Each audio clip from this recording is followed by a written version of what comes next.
this is Governor Bobber. I like good day, doctors. George Allen here. Good day, doctors.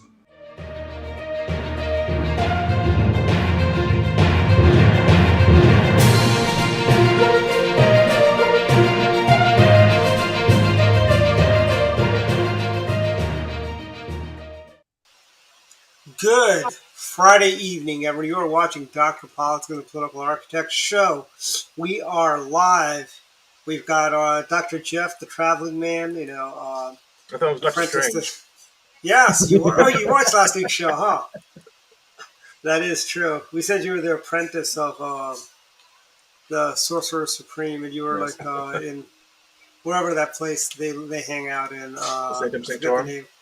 Yes. Mm-hmm. You'd gone there for some special training. That's why you'd been gone for 3 weeks. Yeah. And so it was, but yeah, welcome back, Jeff. Thank you.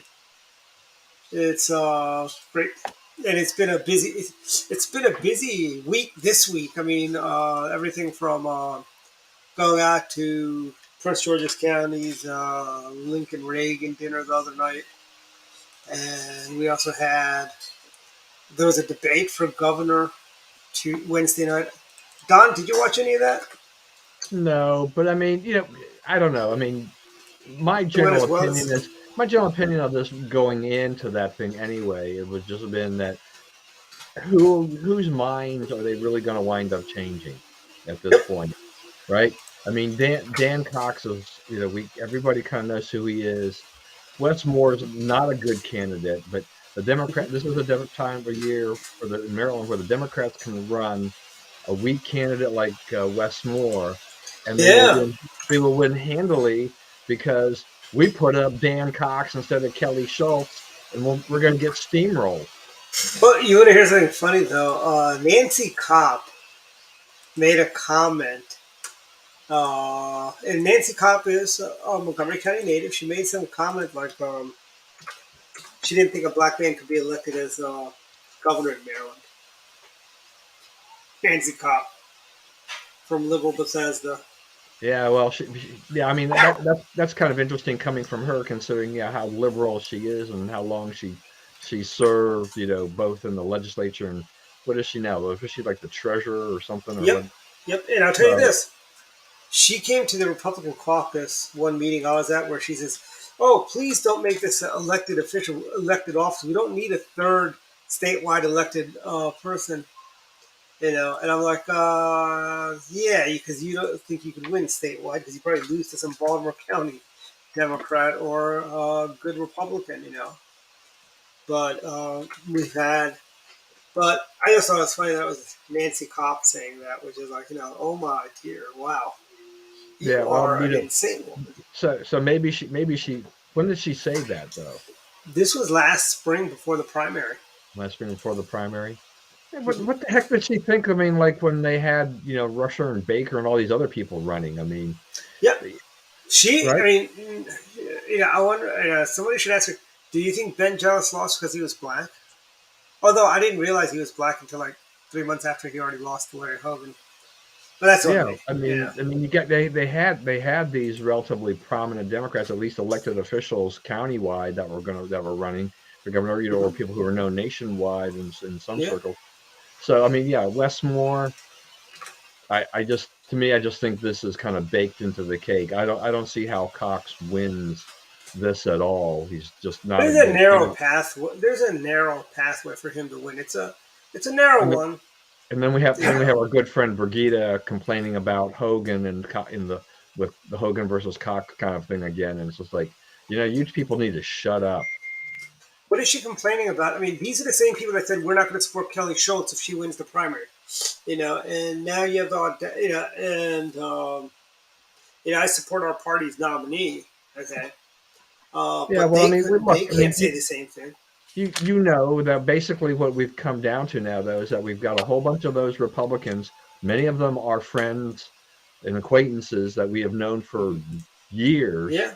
Some that have even served on the Central Committee in the past, as well as the president. And what they do, when they do comment about Hogan, It's like, oh, he's a rhino. I'll never so vote for him again. Blah blah blah blah. All of a sudden, all these people who were very strong Hogan supporters, at least for his first election in 2014, maybe they weren't as strong in 2018, but it's just like, there was that. I think was it? I guess Brigida and Cody, or was Cody having an argument with someone else? I mean, Code Man, I think, was arguing with somebody. I forget who yeah, it was. but I mean, that was the thing, is that these people are they've got these blinders on. It's like, look, Hogan, maybe Hogan was not, if anybody thought, and I have said this since Hogan got elected, if anybody Mhm. thought that Larry Hogan was going to govern us conservative, then you were wrong from the get-go. There was no way he was going to be able to do it. He didn't necessarily show a lot of conservative roots. His campaign was very careful when he ran to try to stay away from like the gun issue, the Mhm. abortion issue. He attracted a lot of Democrats. He focused on all the tax increases and that occurred under O'Malley, and he won a lot of people over. He was very popular, easily won re-election, in 2018, Mhm. and at least he slowed down the Democrat machine in Maryland, by just being the governor. He could veto things, they could override it, but Mhm. he gummed up the works and he did some good things. And I'll But tell you this: one of the things is everybody, for those who criticize Governor Hogan, like I don't agree with Governor Hogan 100% of the time, but I tell you this: we've gone 8 years without a tax increase. Tolls haven't gone up. Fees. He got rid of the Easy Pass fee. And if you think Westmore is not going to raise fees, raise tolls, raise taxes, I don't know what I don't know what planet you're from, frankly. At that point, if you and really think, look, that's exactly really what my wife said. I mean, because we use the ICC from time to time to yeah, get around for various things, mm-hmm, and she's just like, you know, come next year, when the Democrats win, she expects that those to go up. They'll look at those, things that'll be kind of layups they can do with, they have a legislature anyway, but he won't need the legislature, just like Hogan didn't need it to lower yep, the exactly. cost. and and any movement a Republican, would have had to try to beat back the gas tax automatic Mm-hmm, increases, that's never going to happen.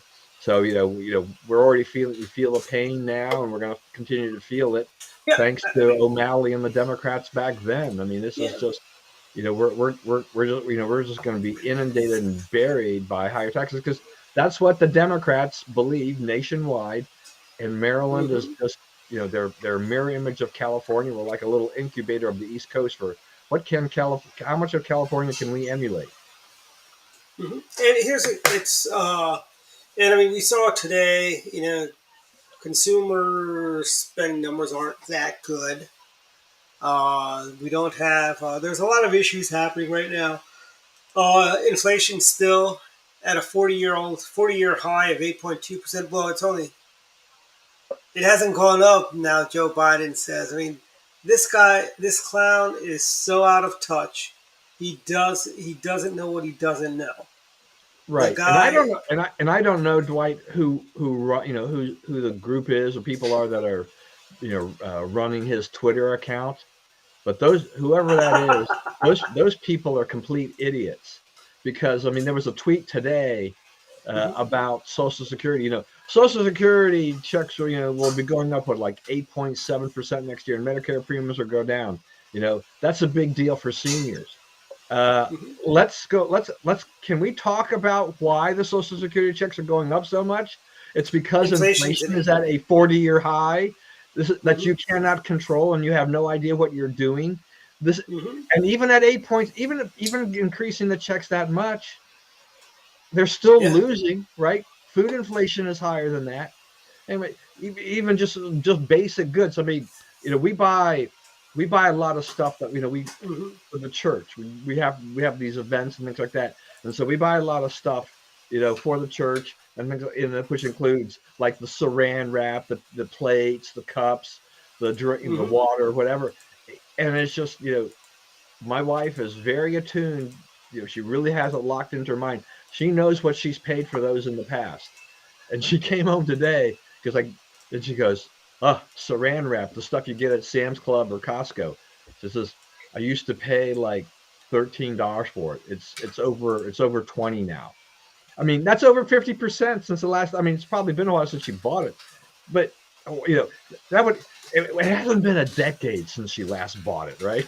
It's like, Mm-hmm. but it's like it goes right over the Biden administration's head about in terms of do these costs, what costs do really affect us? Headline numbers bad. The core numbers of a lot of these things that affect you and me, our basics, we're getting killed on this. So you can't raise wages to fight this because that just you just get into that death spiral. Wages go up, then the price to the consumer of a good goes up. I mean, Robert Reich, we love Robert Reich, right? I mean, he's Yeah. blaming inflation on large corporations who are using inflation to raise their prices, which hurts everybody. Okay. Now, granted, large corporations, I mean, there are corporations they have suffered in a sense. I mean, their profits have been going up, but they do make more money when inflation goes up. But a lot of them are struggling with the supply chain to keep up with the costs that are going up, particularly also the wages. Okay. I mean, I'll even bring in a story, just a quick story from Utah. So, I was out there and with my family, my brother-in-law, my sister-in-law run a small little dessert place right off of campus. It's geared right to the students. It doesn't open until like 6 o'clock or 7 o'clock every evening. During the weekdays, they open. I think they open for breakfast, or they do a little breakfast thing on Saturday or brunch thing on Saturday. But my sister-in-law told my wife that she's afraid to raise prices because she's afraid that'll drive the students away. But on the other hand, the students that she relies on to work this little place, to register and to make the little desserts and stuff like that, they went from earning and being satisfied of earning $10 plus tips that they're now asking for $20. They're asking for double what they were. She can't afford to pay that kind of money. The margins Yeah. aren't there. Mm-hmm. Thank you, I Joe mean, Biden. that's with all food services. It's a very low margin, as is the hospitality industry. I mean, nowadays, you go to a hotel. You used to get room service every single night. Every single day, they'd come in and make your beds and all that. Sure, it was originally a COVID thing. They weren't going to do anything until you leave. But now it's like we're not going to we're just people kind of gotten used to that. So the new normal for them. Well, yeah, And the hotels are dealing with a couple of factors there. One is that they can't find enough people to take care of a lot of those things, right? The room service side of mm-hmm. it, keep that kitchen open, as well Yep. as in the housekeeping functions as well. And they realize too that that's another cost center, that if they can stretch that out to only when you check out, or only if you do it, only if you request it, they don't need as much personnel, so they can balance out a little bit better. But a lot of those people who had those jobs haven't come back, right? And Yeah. that is nationwide, with a lot of the things in the service industry where people just did not return to those jobs at all, Mm-hmm. and has left a lot of those places. But I mean, there's diners, there's restaurants they're closing. I think there was that one in Wheaton. They're closed 1 or 2 days a week because they Yeah. can't find enough wait staff, enough people to serve as well as cook. So Mm-hmm. they took a drastic step of just cutting back their hours by just not even opening a couple of days a week. Yeah. I mean, if you look at any of the places in Kensington, Maryland, they're closed Monday. They've always been closed Mondays and Tuesdays, but I mean, we've seen so many businesses go under in Montgomery County and across the country because of like Miller's Ale House. They shut down, but then again, their food was kind of bad. But I mean, we're seeing there was a Not Your Average Joe's in, I think it was in City Place, Silver Spring. That place closed because I remember we were doing a Jim Shalleck meeting, and we said we'd meet at Sergio's because where Heather also was coming, so we had to meet somewhere centrally. So we were going to meet at Sergio's. Sergio's was closed, so we walk up to Not Your Average Joe's. They're closed. And I go, we'll just go to Expectations, Republican-owned establishment in downtown. They're out. They're closed. Then I go, let's try New Haven Pete's. They're closed. And it was basically the Matchbox was the only place that was open there at that on that particular day. It's like, what is the I mean, it's like, what does it take to get it through to old Joe Biden? That things aren't that great. I know you seem to think it's inflation at 8.2% is barely gone up. When it's a 40-year-old high inflation number.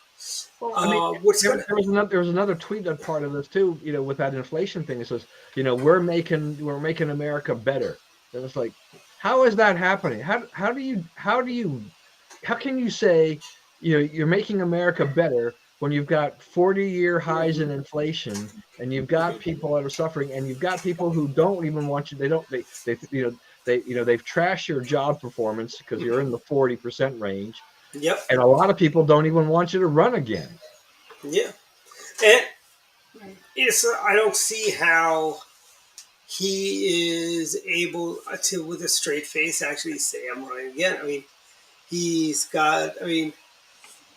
and I'll tell you this, the Democrats will not primary him, I think. They're not, I mean, Gavin Newsom said he'd run if Joe doesn't run. Hillary says she'll run if Joe doesn't run. And I understand on our side, we got another candidate that's about to throw her hat in the ring for president. Tulsi Gabbard, she left the Democrat Party, or the Democrat Party left her. And, the first attacks. She hasn't joined the Republican Party. I mean, that would be, I mean, she would be an interesting person to have in there, but she's not a conservative overall. No, she's not. But her dad was actually fairly conservative. Oh, her dad fought against gay marriage in Hawaii. He was a big activist. By the way, they brought that up the day she switched parties. They brought that up. Yeah, she ripped them up one side and down the other on that. But you've got. I was thinking of too about this thing. California's been big on trying to classify gig workers as employees. Saying that they're not treated right and are being misclassified and all. They want to be unionized, yes. Right, and then the Biden administration wants to do this nationwide and enforce this kind of a thing, and saying workers are being taken advantage of and things like this. But look, to me, most of the people who go to work for the DoorDashes, the Uber Eats, the Ubers, the Lyft, whatever, that particular part of the gig economy that's under attack. They went in there with their eyes wide open. They understood that they provide their own vehicle. They get the app. They use it. They drive, whatever. They drive when they want to drive. If they want to accept a ride, they don't have to accept a ride. They don't have to accept a delivery and whatever if it doesn't pay enough. But the administration, just like California, they say, no. These workers need all these protections. Well, all I know is, and I will say that when Uber and Lyft first started, their prices were probably ridiculously low. So the drivers probably weren't really making, there were stories about them averaging like $5 an hour after expenses. But when I priced a ride, I was testing this out from my house to Shady Grove Metro, a ride that I had taken before that cost, I don't know, $6 or $7. It was like $25 or $30. And I'm like, at that point in time, I'm not doing that ride. We decided just to drive to BWI and park. Yeah. I mean, it's funny is I took the Metro for the very first time during about 2 weeks ago, GW's homecoming weekend. 3 weeks ago, maybe. Hold on. No, it was actually just last Saturday. What am I talking about? Last Saturday or Sunday. Anyway, I took the Metro for the first time. I got on at Friendship Heights, right? I can't believe how incredibly slow that train ride was from Friendship Heights to Farragut North. I mean, that used to be a pretty fast. I think it used to be less than 15 minutes. I think it took almost 20 minutes to get there. I was on one of those. I was lucky enough to be on one of those 8,000 series trains. And by the way, Don. And Metro's got all kinds of problems. I mean, there was a story about the fare evasion, and with film just showing people that were on camera that basically just step over through the gate, right? And I keep thinking, it's like, well, if you had a more traditional turnstile, it's actually a little, that's a little more difficult. I mean, you can do it, but it requires a little more agility than those fare gates that we have at Metro. Metro's fare gates are very, modern. They're aesthetically pleasing. And Metro doesn't prosecute anybody anymore, basically, for that, right? And then then DC wants to give like all these people like $100 a month or whatever of Metro fares so they can get them back into the system and whatnot. Metro is broken. I mean, they are just so broken. Yeah, and it's like. Dwight, if you're tired, Jeff and I will just continue.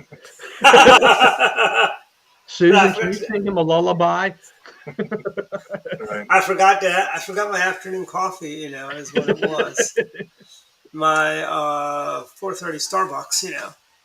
All right. So if it's okay, let's speak a little bit about like Uber and Lyft, because I do have some thoughts about that. So yeah, absolutely. I understand that there's always a trade-off between working independently and having, at least in theory, the freedom to work for whomever. Like a lot of drivers who use Lyft can also use Uber too. I mean, they work from both companies. So in theory, if it's slow on Lyft, they can switch over to Uber and ride there. So, having the flexibility for being a contractor, I think, is the goal of that. But in some cases, there are some companies that basically take the owner operator trucksters and those kind of things. They are independent, but they don't have the flexibility of like working with really any company. They're tied into specific companies. So sometimes the self-employed, be on bus kind of like independent contractor is just a myth. I think in the case of Uber and Lyft, the issue really is the fact is, you kind of lose your effectiveness as a workforce when you are, have millions upon millions of individuals all as contractors. You don't have any collective bargaining power there. And I'm not saying you need to have a union, but I think there should be some way for the workers to, have some sort of collective power where if there are issues that they're concerned about, whether it be driver safety or passenger safety or other conditions, that they can bring up, as a whole, and not just like have 1,000 individuals complain about something. And it's more efficient that way too. So here's an idea that if I ever owned like a rideshare company, I would give people the option to either opt in to be a full-time employee, which they are locked into that service and they have, certain obligations to do, or they could, opt out and be a contractor.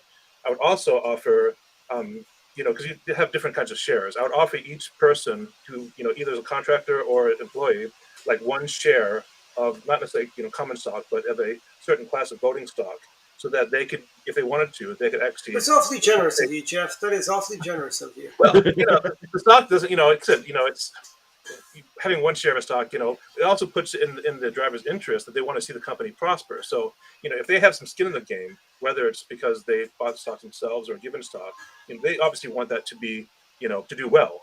So I would assume. Mm-hmm. So again, that would give them certain voting rights. So they wouldn't be like voting on the board of electors or, shareholders like normal CEO stuff, but they could vote on, policies and internal things and make some decisions. And of course, it's one of those things that one single vote wouldn't really do much, but as a collective party, if they could say, hey, here's something up for bid, use your voting power to say yay or nay, they would actually have some legitimacy in making changes that way. So I don't know. I don't know if that's really practical or not, but I think that there are solutions. But going for like the one size fits all, like California's going to say we're going to just call everyone a full-time employee because it's not fair for the company or not for the individuals to be abused or taken advantage of because of corporate greed.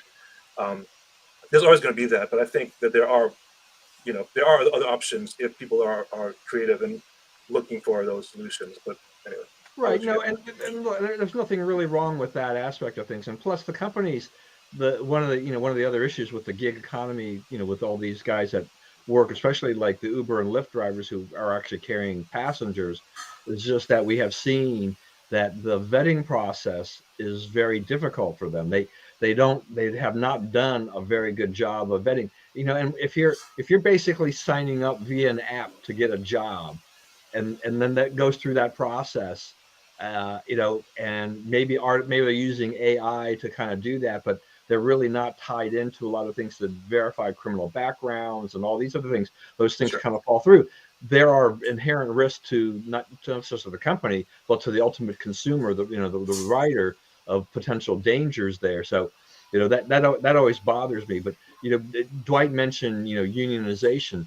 We have definitely seen unionization kind of revive since Biden took office, because he's in the pocket of the unions, and they're definitely encouraging these the Amazons, the Starbucks, and all of these things. And look, they have a right to go ahead, and I think they should have free and fair elections to say, do we want to join a union or do we not want to join a union? The company should not be beating them on the head to try to discourage them from doing so. Let both sides really have a legitimate shot of giving the pros and cons here or whatever. Mm-hmm. But to me, one of the things about every time these things happen, particularly with a start, is that what's really going to happen if you unionize McDonald's workers, Wendy's workers as well, is that you walk into a burger joint and you're now facing a $12 fast food burger, because unions will bargain and they will get you better benefits, but the end result will also be that the prices to the consumer will be higher, which will chase away a certain number of your consumers. Then you really won't have the business, and then you may not even have the job as a result of that. I mean, it's a really kind of tricky situation, because as Dwight had said, which is very accurate, is that when you're talking about food businesses in particular, those are not high margin businesses. You Mm-hmm. know, those are low margin businesses. They rely on volume in order Well, to make this thing the happen. problem with fast food too is that so it sounds good like McDonald's. You think of McDonald's as being like one thing. A lot of Hey, those are by the way, this is the future employee of the month for McDonald's. Right. This is going to be a result of unionization. yeah. And I was gonna say that a lot of restaurants are like franchises, Those are like owner right, operator kind of exactly. thing. So how do you deal with like corporate versus franchisee? You're gonna say that the union for the corporate is also going to be a union for the franchisor, or is that going to be different?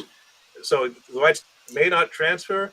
And again, I'm not bashing all unions. I mean, I think that I think collective bargaining in some cases is necessary, because there needs to be a balance, of power. The workers should have some power, the company should have some power, and there should be like a give and take there. Now, the problem is that if any one of those gets out of control, you can get a situation like Foxconn, where it's like, workers are, jumping out of the building because the conditions are bad, or you can get a situation where it's like, again, I hate to use like Michigan, like GM, where people won't, it's like, it's not my job. It's like, my job is to tighten this one bolt, and that's it. It's like, so there are extremes on both sides. It's And I not in think my job description. How about railroad workers, right? I mean, Yeah, talking about Conrail guys got a sweetheart deal a the few old weeks feather ago. bedding issues and things like that.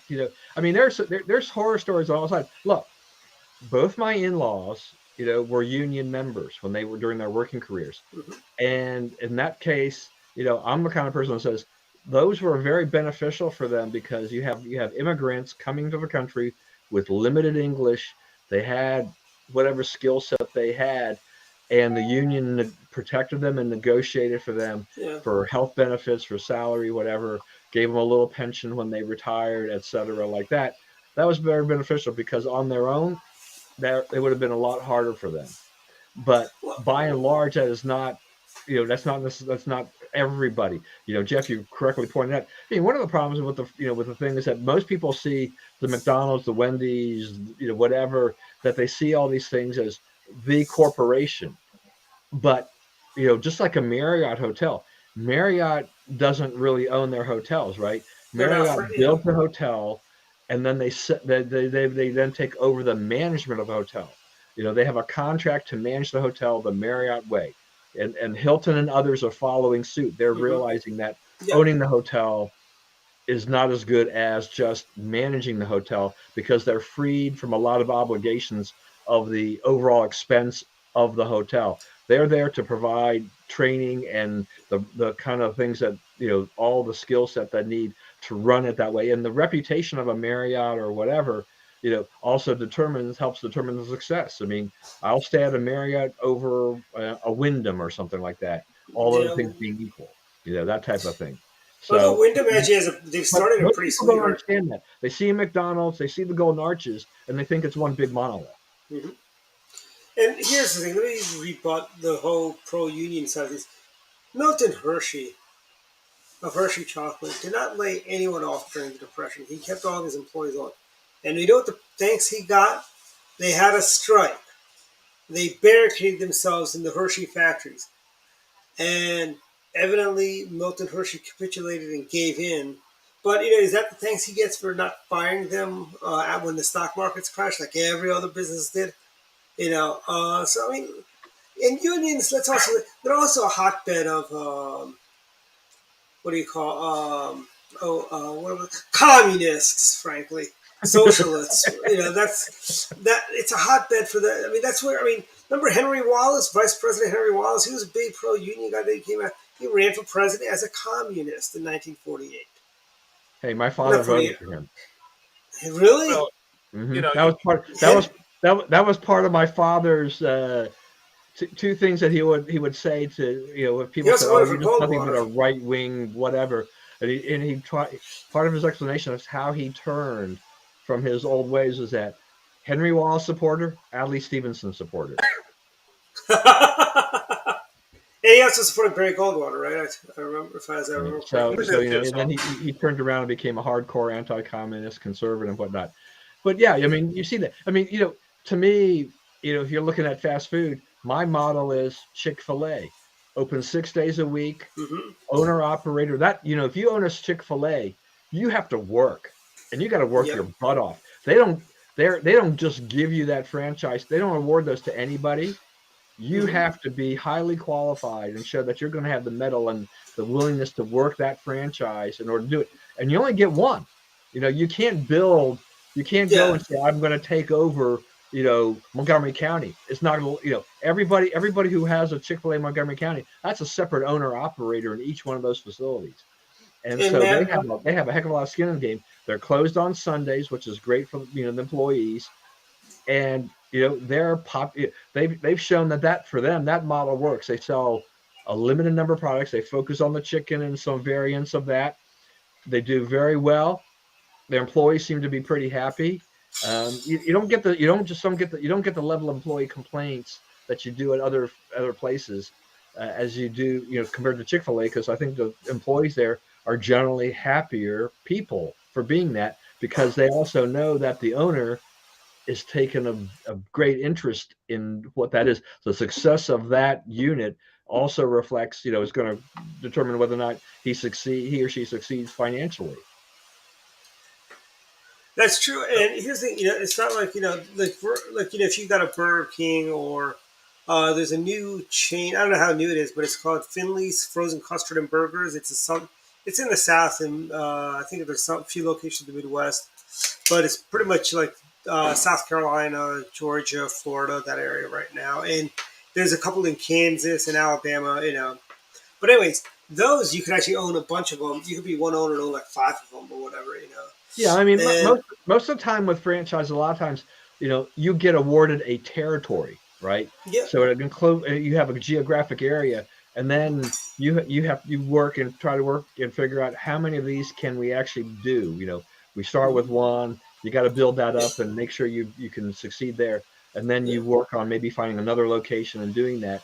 And that multiple the more of those you own and run, the better deals you can get on the supplies, et cetera, to try to kind of tamp down your costs a little bit. But it's just look, my hat goes off to anybody running any of those things, franchise or otherwise, just because that's a lot of work. Food It service. is, and yeah, food service. And I'll tell you this: one thing we do know, Chick-fil-A's, they have the best milkshakes out there. So, you may know, like all my nieces and nephews work at Chick-fil-A. Chick-fil-A is actually, to your point, Don, is actually has a great franchise model. They do a lot to support the franchise owners. I can't think of a better franchise organization than Chick-fil-A. On the other side, you got places like Subway, and again, not against Subway as the company or the food, but as a franchise operation, they don't really control like where you can put a Subway. Subway often competes with other locations that are right, close by. So they are initially not planned out very well. And so you have a spectrum there as well as far as like how good they are. So again, it's to your point, my hat goes out to franchise owners, because that is kind of like your kind of stepping out on your own without having to like reinvent everything. So it's like we have a recipe for success, no pun intended.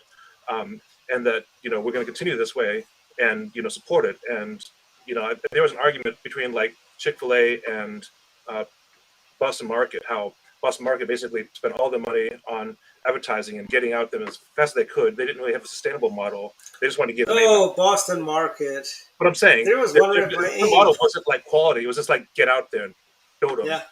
Build them, they will come. Chick-fil-A was very foundational. They made sure that they were financially able to go take the next step before they actually invested in franchise operations and expanded the company. So they were slower, but they outlasted Boston Market. So it's a better model.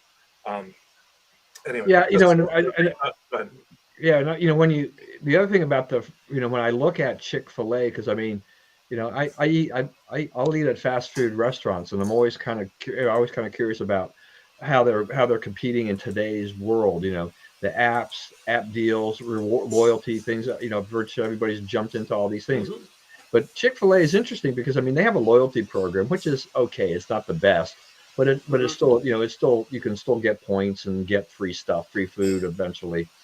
But one of the things that they don't do, and they don't put this pressure on their franchises, is that they don't do these national deals, right? So this is the problem. This is one of the other problems for Subway and McDonald's owners and a lot of these other guys with these bigger chains, is that corporate says you've got to have the McDonald's dollar menu or whatever, right? The franchises, they're like, we can't make money off of those things. You're killing us. It's like you're forcing us to sell this for this price, but we can't make any money off of this. So what's the good? That was actually a problem for Subway. Subway, a lot of franchises, they complained. I think they $5 footlong killed a lot of. You're right. I think they even sued because of the $5 footlong because costs were rising, but corporate said you've got to charge $5 for this, and they're like, we can't make money off of this. So they were hurting their franchises, and they get a percentage of the sales, not the profits. They get a percentage of the sales, right, in general for that. So does corporate care? They said, we want more sales, so we want you to charge $5. We're going to still collect our 5% or whatever the fee is off the top. And after they pay all their expenses, they're like, I got nothing. Mm-hmm.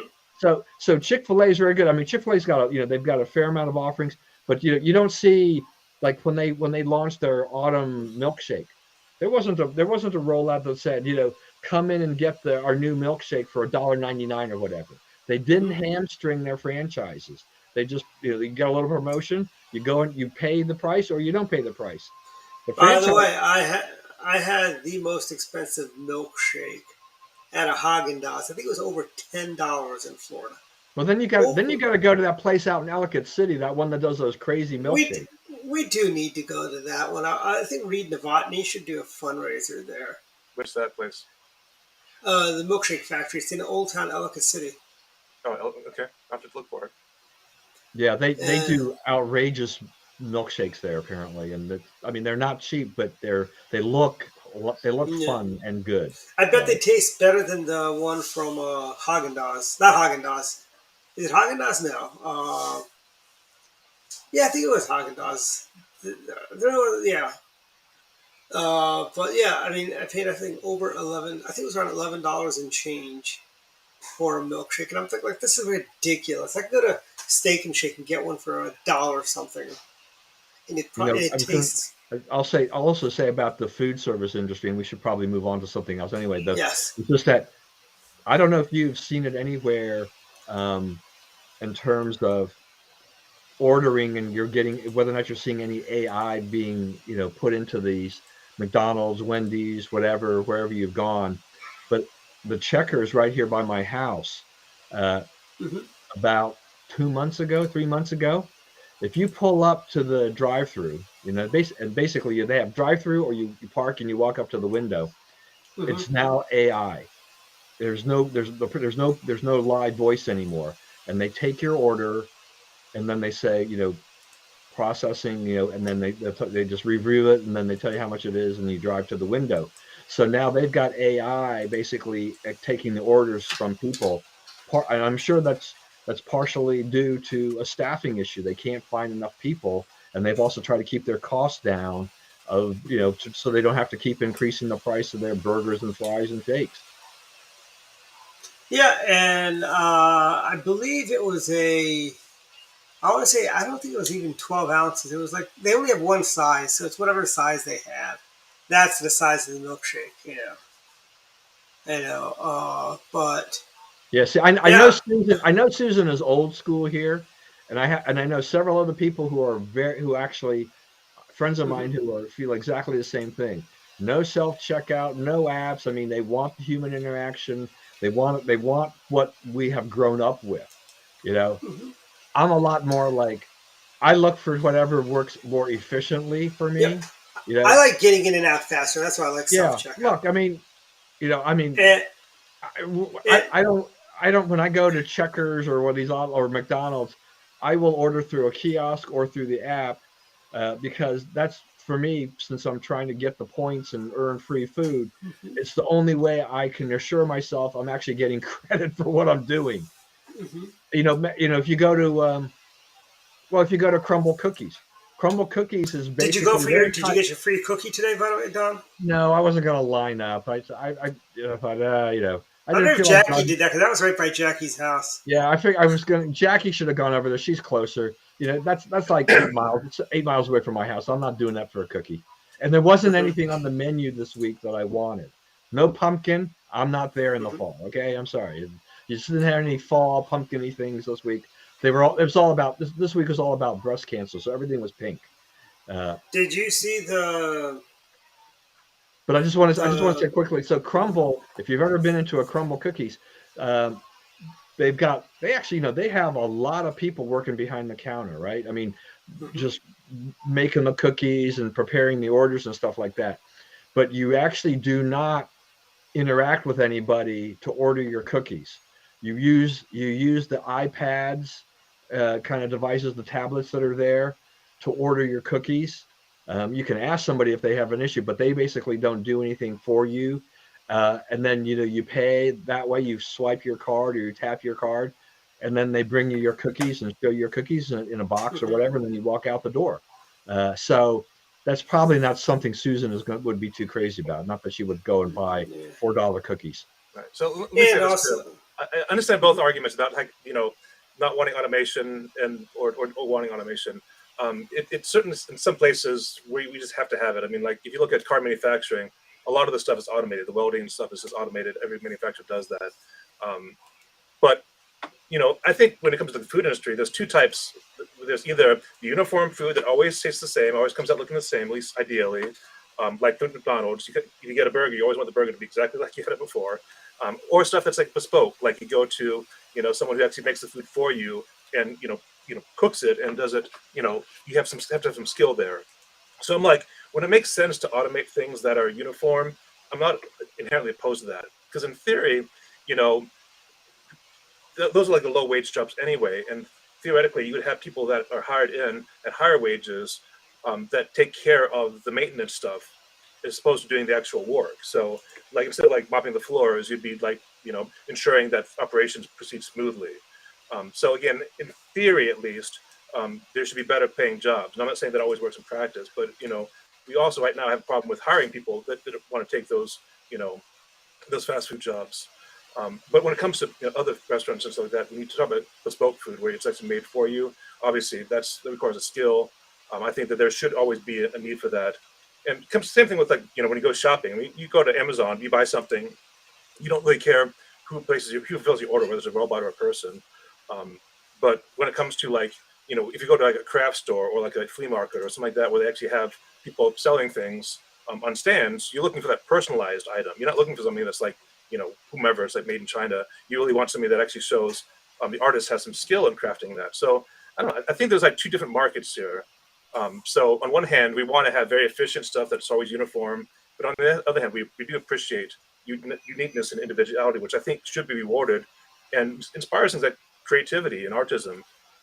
All right, so take a vote here though. Pro self checkout or anti self checkout in general? Anything else? I'm I'm I'll get out of pro. here. I'm pro too. I mean, and I look at places like Walmart and Costco where there tend to be a lot of people, but not necessarily a lot of checkout counters. But you can have 10. you can have almost twice as many, if not more than that, on the self checkout versus the regular checkout. On Costco, the one in Gaithersburg, they've actually added more self checkout. I mean, I don't really, I've always kind of, if I've got 2 items at Costco, which sometimes happens, do I want to wait behind the guy that's got 45 items? No. Yeah. But self checkout allows it. And I think the Costco self checkout separates itself a little bit from a lot of others because, most self checkouts do have employees hanging around, right? Mm-hmm. Uh, Costco has been good too because their people have, they'll also come up. Like if you're buying a bunch of heavy products like water, They'll come over, and they'll take care they'll of come that over for and you. they'll get in there and they'll scan it for you and set you up so you don't have to do anything with that, look it up or do anything like that. Mm-hmm. And you take care of the rest. Or sometimes they even do the whole thing for you. So, Yeah. they I think have made it very efficient, unlike Sam's Club, which has got a lot of self checkouts, but something, I mean, they try, theirs is not as good. And then Wegmans totally failed on there because they just apparently people just stole stuff because they didn't, unlike Costco and Sam's Club, there's nobody there to kind of at least do an eyeball check that, you bought 10 items, you've got about 10 items in your cart. So again, let me clarify. I'm for automation. What makes sense. So I'm not saying we shouldn't have people doing any kind of work. But to your point, Don, if we can get people out of the, what's the value in actually scanning your items? Is there really value in that? Or would it be better value if you had people that are trained to help you find things? Say, hey, I'm new here. Like, where do you guys keep this? Or, I couldn't find this, and could help people individually. That's a service that I would appreciate, as opposed to scanning an item. They could do it. I could do it. I could, use my app to do it. That for me is not a service, but that's just me. So Right. No, and I think that's a good point because actually, people who could have been doing some of those jobs. I mean, Costco basically puts at Gaithersburg, they've got like 9 self checkouts there in a space that probably would have had 4 or 5 other Mm-hmm. but not necessarily all manned before, right? Mm-hmm. So they've increased the ability for people to get through and get out quicker. And any employee that may have been assigned to that before, if they did have employees, can be stocking. They can be keeping things. People in the clothing section. Nobody ever puts the stuff back and folds it right. You've got to have people. You've got to have the human element in there to get things. People leave products all over the place. I mean, we were in there the other day, and my wife spotted something that should have been, that came from the freezer section, and somebody left it like in a refrigerator, some other place. And so she asked me to take out, I went back and at least put it back in the general vicinity so it didn't spoil. There are plenty of thoughtless shoppers who will let food go to waste, and that Well, increases the cost for all of us. and by the way, I want to know, why does Costco think I need to buy a dozen muffins to get their discounted price? Why won't they sell me 6 for It's the a half warehouse. price? Everything's in bulk. Come on. It's like, I mean, I can't eat it. You So can't go if you don't through eat a bulk, go to dozen. the little, grocery, not the grocery, but they have a little food area. You can buy something for The food court. The last time I went to Sam's Club in Utah, instead of having to buy a dozen muffins, they had them in Mm-hmm. 6-packs. Yeah, but you have to buy 2 packs to get the special price, is what I'm saying. I don't know about now. I don't think I bought it. I definitely didn't buy a dozen muffins that day. And No, because I've done that that. goes part of for it is that too. the So. 6 muffins I bought cost as much as a dozen muffins cost me 10 years ago. Okay. I think that Well, determine the I value. had to buy If you can go through a dozen muffins in a week, then it probably makes sense to do that. But if you don't, Yeah. then I don't just buy things in bulk because I can. I do Yeah. value comparison. Like cereal, lasts a while. Toilet paper lasts a while. Milk, you can get a gallon regardless of where it is, so it doesn't really fair. Eggs, I buy 18 eggs at a time. So some things are semi bulk, but if Sam's Club is selling 18 or so muffins, I only get it if I know people are going to eat it, because otherwise it's going to go it's going to go to waste. So Well, here's like I ended up giving one of the containers to Chris, and I froze Yeah, the other Chris really ones. needs your extra food, okay? Wait, when I went to Florida Sorry, Chris. recently, when I went to Florida, I dropped off all the food, like the lettuce and stuff like that, over to him. Hopefully he made a nice salad out of those or something like that. But yeah, I don't know. I mean, we really have to move on. But I mean, yes, the problem with these Costco's and the Sam's Club is just that in the majority of Americans' minds, people who actually shop at these places, is that the deals, particularly at Costco, sometimes can be so good and so enticing. You're like, you buy it anyway, even though you know you're never going to use all of whatever that product is. yeah, What's the whole, coming home, how much you spend? Was I saved $1,000, Yeah, exactly. yeah. That's It's like exactly it. it's funny. I bought macadamia nuts from there because it was a really good price, and now there's the same. I think I still have the jar somewhere, just like maybe still has about 2 dozen macadamia nuts in it. I was like, I'm not gonna eat these. So I tossed them out to the squirrels. Anyway, I so we've used up a lot more time than we intended on this, but I want to ask you guys. I yes, mean, so Joe Biden had the 60, no, not 60 minutes, the CNN interview with Jake Tapper. Some of it was released before Tuesday, the rest aired on Tuesday, and whatnot. And I don't know. I mean, what's the deal with our president anyway? Can he just not get out of the way of himself on some of these things? He kind of criticizes Putin, but then he doesn't kind of criticize Putin. He says he's proud of Hunter. I mean, he gets questions asked about Hunter and the whole gun purchase issue that he's facing possible indictment for. Doesn't address the tax evasion or the tax situation. I don't know. I mean, what is the deal with Joe? senility is set in, maybe, or I don't he's know. just really is dumb. Yeah. He really I, is a dumb. so there was a question like at the Lincoln Day dinner about like, when did things really start going south for like Democrats? Because, both parties are kind of more divided. And I think what it is that this is my personal opinion. So, I'm not trying to point fingers or blame anything. It's just that I think, you talk about like emulating communism. I think Democrats want to emulate China because they see China's success in the growing market. They say, here's a nation, billion plus people that we can start, advertising, movies and other things, and we want to have them on our side. We want them to be consumers too. So they're like, what can we do to like be like China so that we can help them, attract business investments, whatever. Um, that's my theory is that Biden kind of tries to walk the line of like trying to like appease everyone, which you really can't do. I mean, and again, we could talk about whether Trump his own policies, but he didn't care about appeasing him. He had his viewpoint and he stuck with it. So either liked it or didn't like it, but he didn't waffle on his viewpoint at least. Biden, it seems like Well, he's not really quite made up his mind. Hey, well, I tell you, so things. I want to ask. Let me ask you a question too, because we're on technology and all these things. I mean, we just have this thing here with the Biden administration and chip making in China and everything like that, and all these restrictions.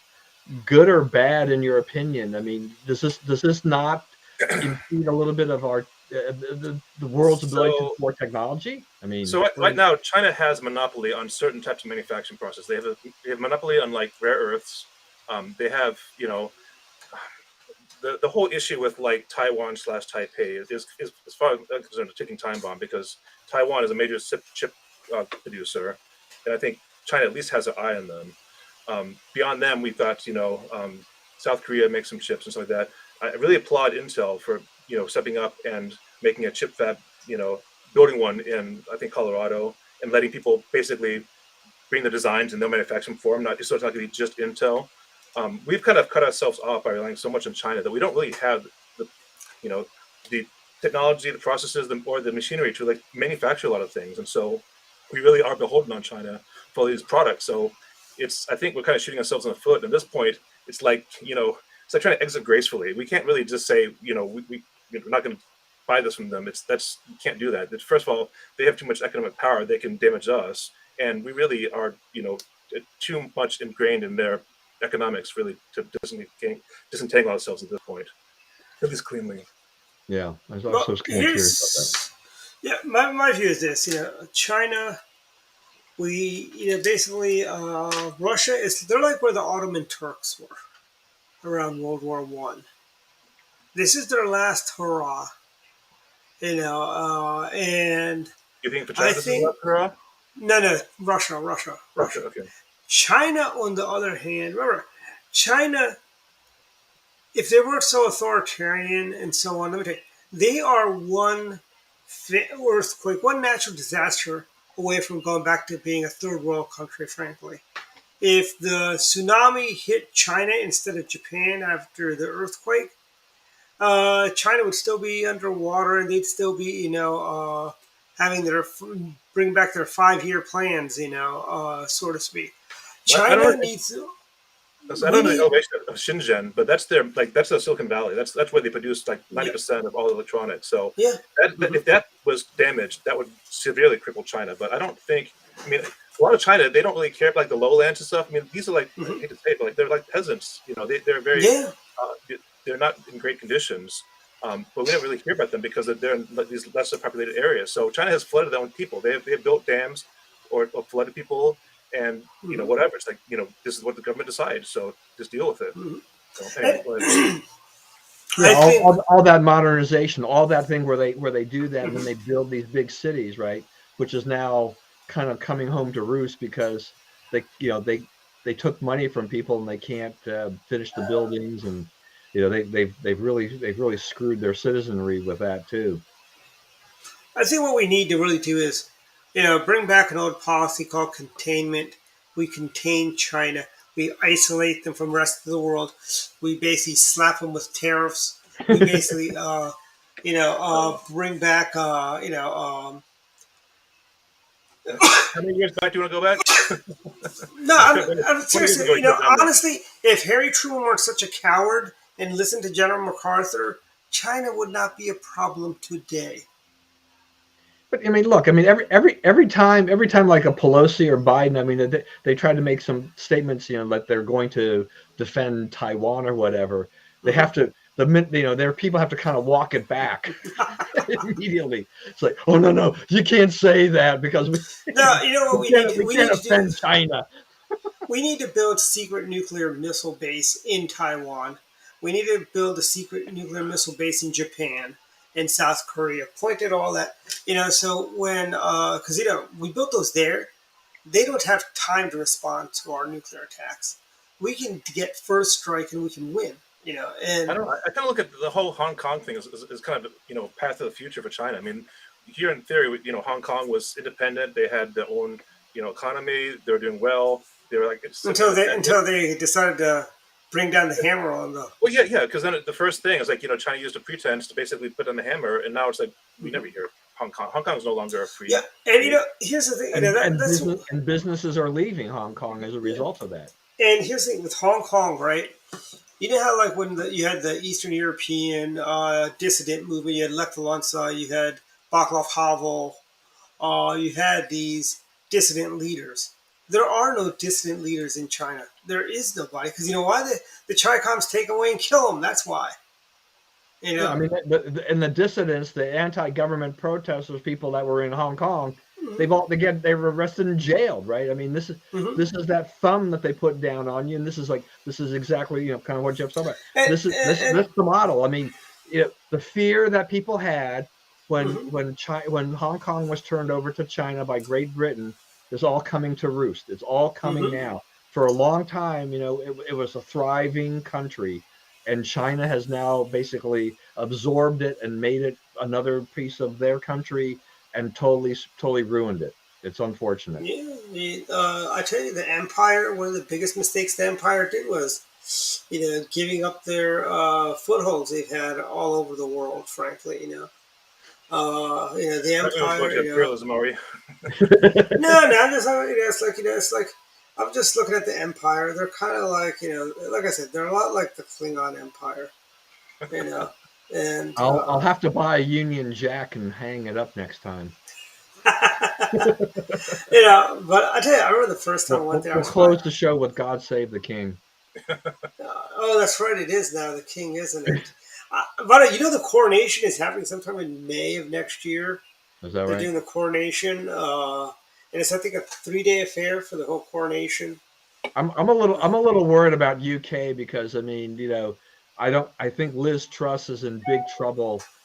She had that whole idea of kind of doing the whole Reaganomics, Thatcheronomics, and trying to cut Hmm. taxes and all this stuff.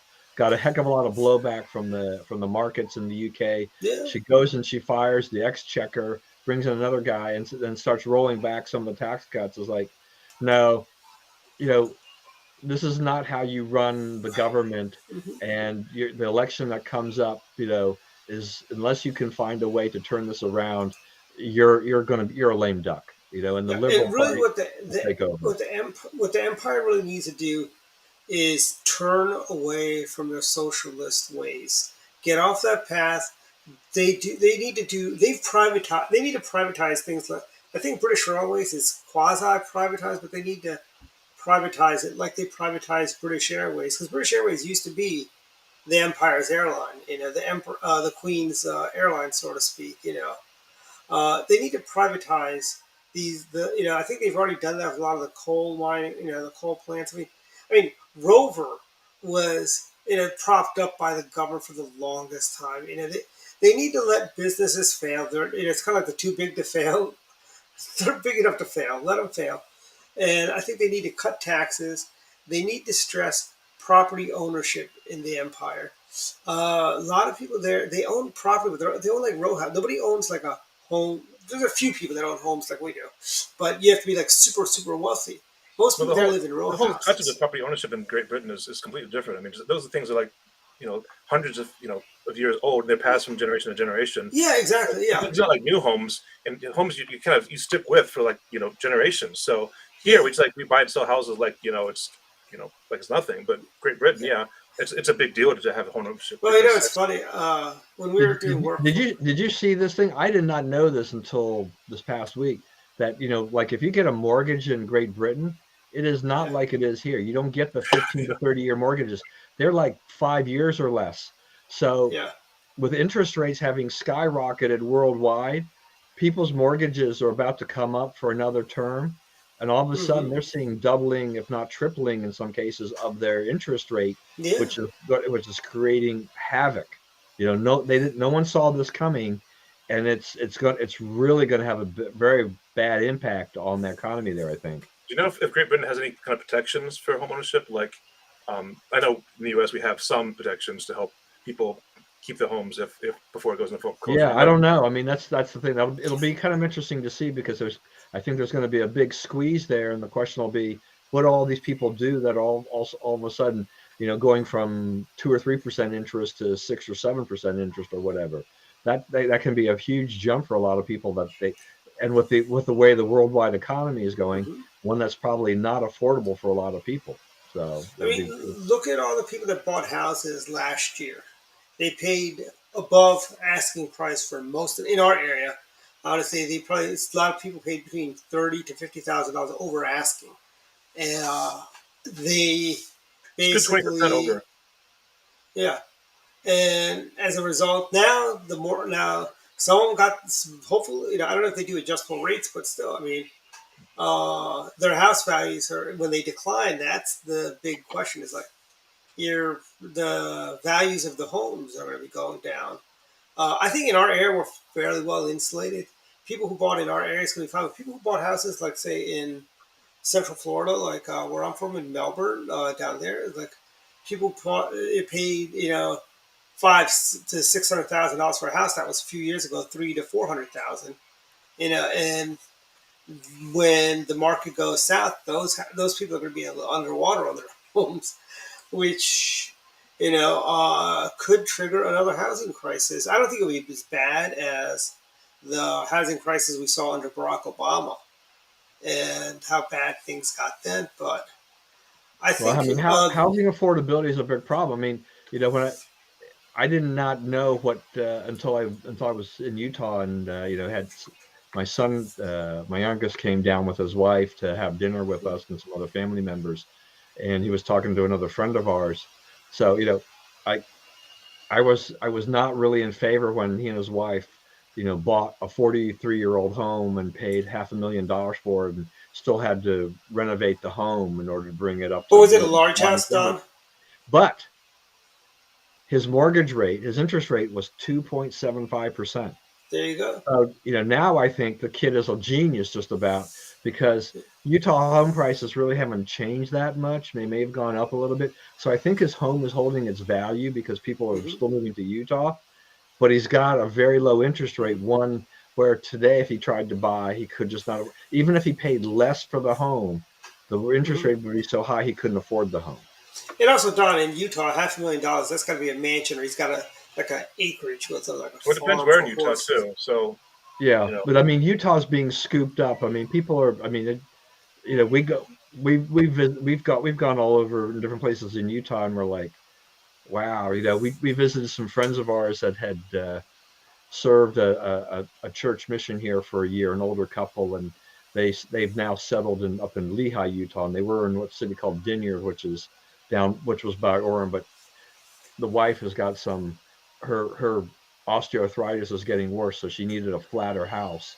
So they moved to this house in Lehi, and we're like, pretty nice house. It's only 2 levels, and the stairs are very, there's only like one flight of stairs, which is like, I don't know, 5 steps or something like that. It's really nice. Well, that's not bad. And I think the 2 levels is about 6,000 square feet. Husband was saying like, yeah, we should be downsizing, but this house is bigger by square footage than our last house. But they're doing well because whatever they paid for that house, it's already worth more than that now than when they bought it a couple of years ago. And there's just still demand. They're still building. They're still building roads. I mean, the people who are fleeing California, they're going into Idaho, Utah, Nevada, Arizona. And they start changing the political landscape especially when it's Californians. They come in there and they just kind of change that, which is going to be a problem down the line.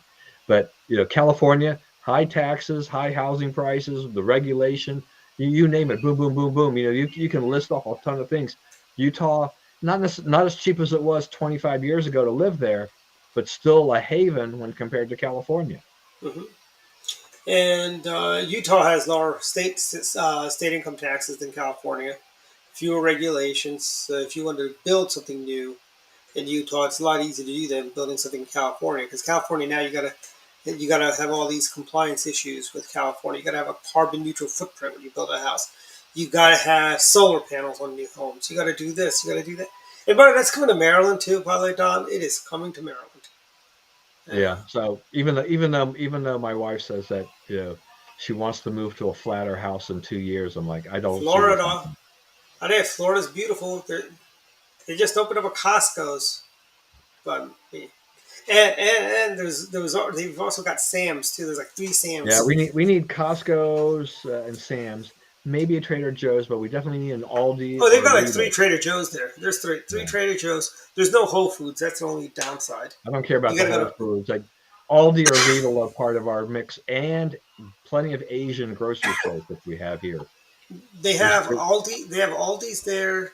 Publix is the best grocery store down there, I think. Publix. It's also a really good company to work for. Not many people know this, but you work for Publix. Like you'd start as a checker and work your way all the way up, and they pay for your college education. They do this, they do that. They really take care of you. I mean, Publix is a really well-to-do, family-run business. All right, look, we've gone way over. We probably ought to go final thoughts here. Otherwise, I'll be falling asleep next. Yeah, I know. But I wonder how many of our viewers started yawning when I started yawning, because they say does it go through? I don't know. It's like the term for it. They say even talking about yawning makes people yawn too.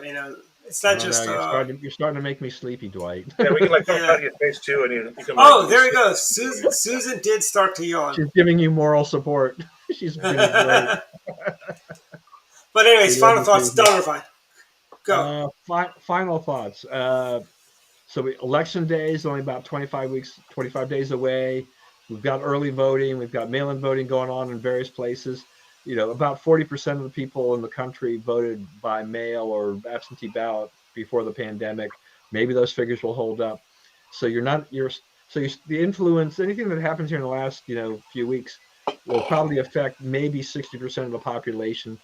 But it looks like, a month ago, the Republicans looked a little shaky on the Senate.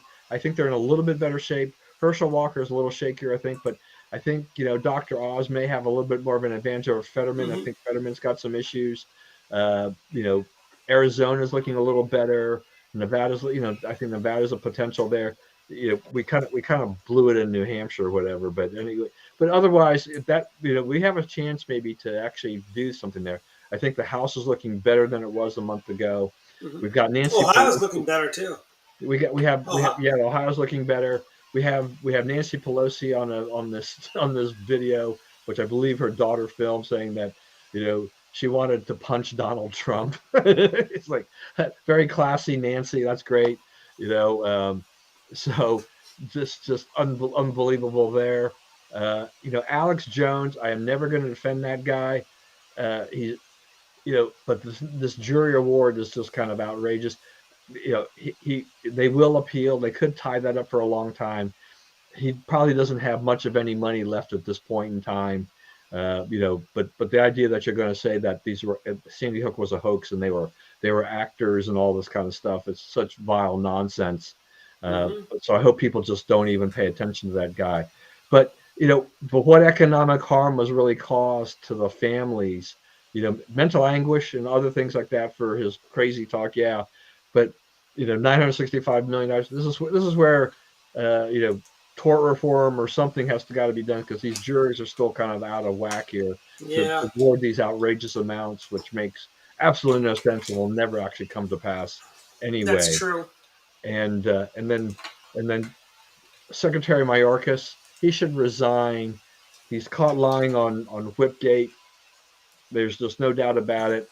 The Biden administration has just shown how much a bunch of liars and corrupt people they are, and hopefully that'll come home to roost in 2022 and 2024. And I've said enough. Next, Jeff, you're next. Yeah, I'm trying to think if there's anything. I don't really watch TV, so all my news and such I typically get from social media, but I'm no longer on Twitter. So, and on Facebook, I'm infrequently on. So, I don't know. I'm kind of insulated from a lot of the politics and stuff. I mean, I certainly perhaps you should join Truth Social or MeWe. Maybe. Like I said, it's hard to get like an unbiased, like neutral viewpoint on the news, and I kind of appreciate there being some back and forth. Yeah, well, the thing is, like again, we don't really have centrist policies anymore. We don't really have centrist news sources, so.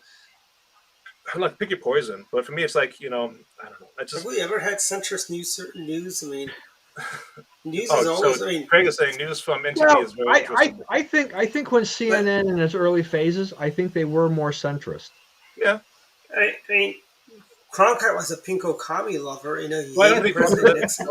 quite as conservative in its early days too, but things have changed. So, regardless, my point is that.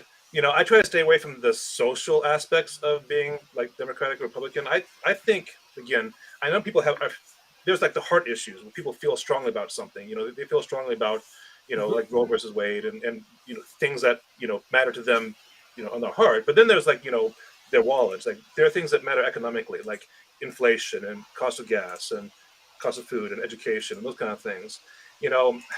I think that there's enough division in the social part of it that I want to focus on just the economic part of it. And I think that the Democratic policy, the economic policy, is troubling because you look at places where it's heavily Democratic, not just in California, but like you look at San Francisco, you look at, then like Chicago, Detroit, even Baltimore, in here, you see all these places where, there's more division than ever before. And, we have things like, micro segmentation for school districts so that, we make sure that the well-to-do school districts get all the money. And the, property taxes are taxed so much that the houses lose their intrinsic value. So it's like, what's the point of buying property in Baltimore when, it's not going to retain its value? Again, it's just these kind of things that people are exiting these places because they realize that Democrats have drained the fundamentals out of the infrastructure. And that's, I think, the risk of like the Democrats coming to Utah and other places, not so much the social reform. I don't really care about that personally. I care about like what it's going to do to the actual, economic structure of these places where people now start saying, well, we've got so much built-in value in these homes. We can just like, raise the millage a little bit and fund this with that, and then fund this with that. And then suddenly you've got, 4% property tax, funding things that really are bloated programs, which, they're getting the same checks day after day because it's a consistent source. It doesn't matter if you're working or not, you still get that same money from the property. So I don't know. That's my concern, and that's why I think that from an economic standpoint, Republicans have a good story to tell, and especially in today's world, it's like where we are struggling economically. I think we can really push that message of like, I know there's policies you may not approve of, but everyone I think can understand like, it really hurts when we are struggling financially and people are struggling to make ends meet. That for me is where I'm passionate about. So anyway, that's my 2 cents. Right, inflation is So, coming in 5 cents. okay, a couple things. One, write this down, everyone. My prediction: World Series, Phillies, and the Astros. I just have a feeling. I think the Dodgers are going to choke. I mean, I thought if you'd asked me before the Dodgers lost to the Padres and they didn't do too well in the game they won, I would say it was going to be Dodgers and some AL team. But I think it's going to be it'll be the Astros versus the Phillies. It'll be a good series, I think. And I will say the Phillies win it in 7 games. Yeah. Other So final thoughts? Yeah, go ahead. that's definitely going out on the wire there for that one. But we'll see. Yeah. Phillies won tonight, right? Today, so Yep. They're leading 2-1 against the the Braves. Hanoi Jane and the Atlanta Braves.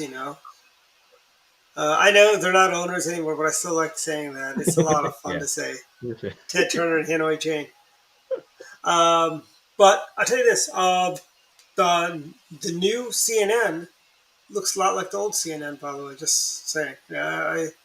This week was it this week they did their relaunch of the new CNN, and when you're still losing to, and don't get me wrong, Everybody Loves Raymond is a great show, but when you're losing to reruns of Everybody Loves Raymond, that everyone that has been on TV land for the last 10 years and everybody's seen each episode at least a half a dozen times, at the very least, some more.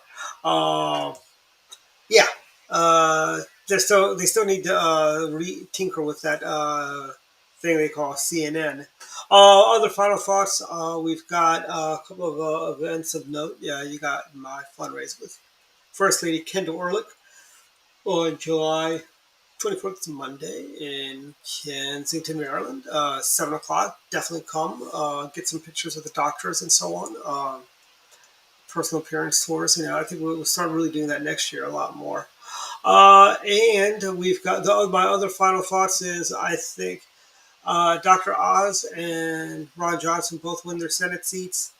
We lose the governor's seat in Pennsylvania. We hold North Carolina. Republicans will take the lead by 2 seats in the U.S. Senate, and we'll be over 30, almost 25 to 30 seats in the House, which I think is great. Ted Cruz is going to be in Buckystown tomorrow for Neil Parent. Thank you, Craig. Get to see the man, the myth, the legend, Senator Cruz, and he's come out for a great congressional candidate, Neil Parrott, who will be our next congressman from Maryland 6th. Also, if you got some time, Reed Novotny go to reednovotny.com, and he's got a fundraiser with Governor Hogan coming up next week, I believe it is. Go on out, buy some tickets, support Reed. Reed needs to get on. Reed is very close to getting on television, and I've heard from sources, basically he's ahead in the polls or tied in some polls, but Reed needs money to go I've got some crazy hackers. Reed needs to get on the television. Oh yes, Gary Cole he's got an event, a concert with Trey Taylor. And we've got what else is going on, and there's we've got also coming up events wise.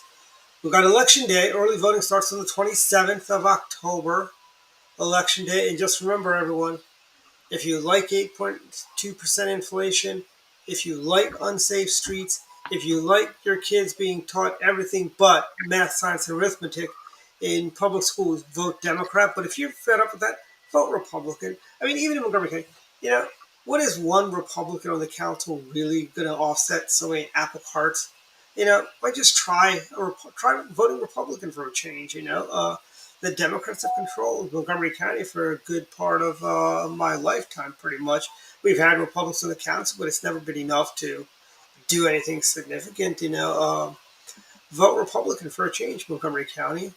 Otherwise, you know, you're going to lose some of your finest citizens to the great state of Florida, Tennessee, Texas, North Carolina, even, because you're taxing people too much and you're too woke. And that is my final thought. Don't forget to smash the like button for those of you that are watching us on YouTube tonight. Drop a comment in the chat. That helps the new YouTube algorithm. So help us out there.